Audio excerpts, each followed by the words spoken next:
Sedim v močvirju in razmišljam. Zapisi iz močvirja. Da je ameriški predsednik Trump tepec, ni dvoma. Tudi če vzamemo za tepčevstvo na eni strani ohlapna merila dobrega vojaka Švejka, na drugi strani pa rigorozna merila zdravniške zbornice, se Trump vedno izkaže kot tepec. Ameriški zaliv, Gaza kot Portorož, Musk kot svetovalec in podobno so samo zadnje blaznosti, ki so zrasle v topli gredi Trumpove orbite. Kot ultimativni dokaz, da gre za tepca, pa je dejstvo, da je med napovedjo razveljavitve trgovinskih dogovorov s Kanado tistega, ki je dogovore sprejel, obtožil katastrofalnih trgovinskih dogovorov. Sprejel pa jih je med svojim prvim mandatom z besedami, da gre za najboljše dogovore kadarkoli, seveda on sam. Da pa pri vsej stvari ne gre samo za politično motivirano osebno stališče ali za površno medijsko sodbo, govori knjiga ameriških raziskovalnih novinarjev, ki s 101 neizpodbitnim primerom, podkrepljenimi z dejstvi, dokazuje, da je Donald Trump tepec.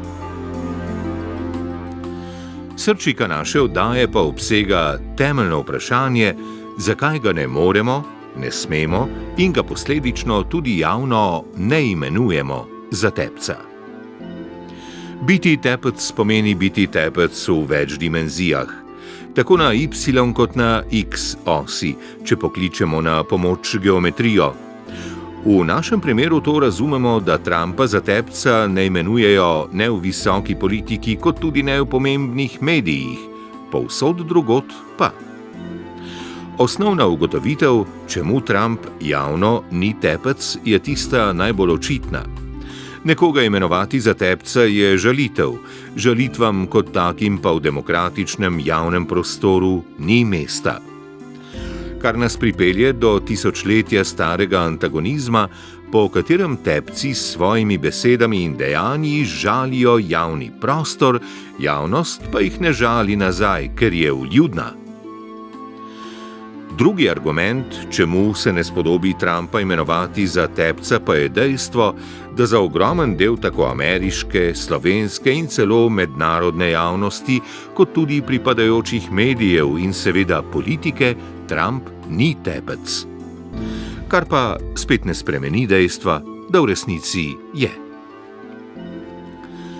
Čemu moramo torej opazovati vljudno evropsko diplomacijo in vljudne evropske medije, ko blazne, bizarne, groteskne in povsem bedaste ideje ameriškega predsednika in njegove kamarile ne imenujejo s pravim imenom, temveč se skrivajo za puhlicami, njihovi najbolj jezni odzivi pa so na ravni prepira v večerni šoli bontona.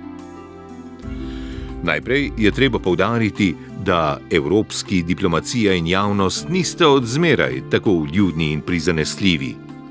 Tudi če ne zavijemo v vire, nam že prilastki nekdanjih evropskih vladarjev jasno povedo, kako smo na stari celini kronanim glavam že od nekdaj povedali, kar jim gre. Polovica vzdevkov evropskih vladarjev je bilo žaljivih, norčevanje pa je segalo od značajskih lastnosti do telesnih hib. Umazani, impotentni, devičnik, brezkostni in kar je podobnih vzdevkov, nas opominjajo na plemenito tradicijo evropskega prezira do vladarjevih pomanjkljivosti. Imenovati trenutnega ameriškega vladarja za tepca bi samo pomenilo slediti tej tradiciji.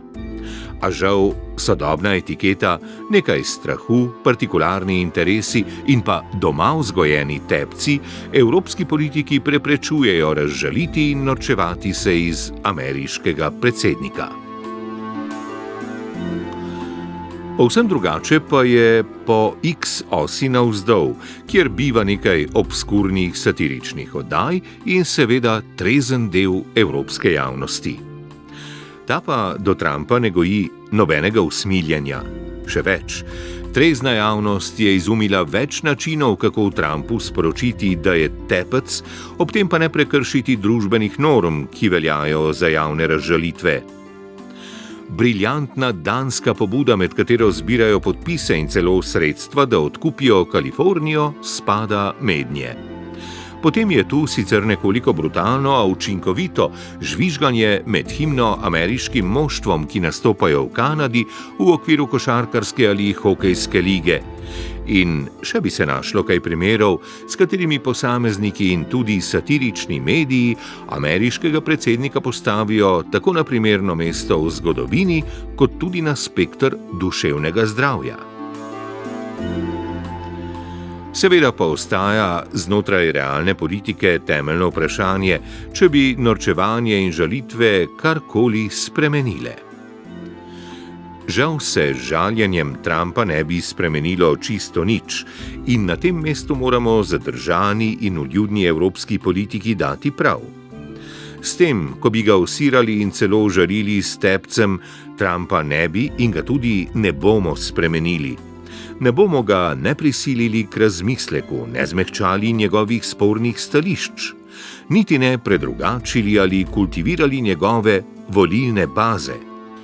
Kajti temeljna lastnost tepcev, ki se jim je pomagala obdržati skozi vso zgodovino, je nezmožnost kakršnekoli presoje.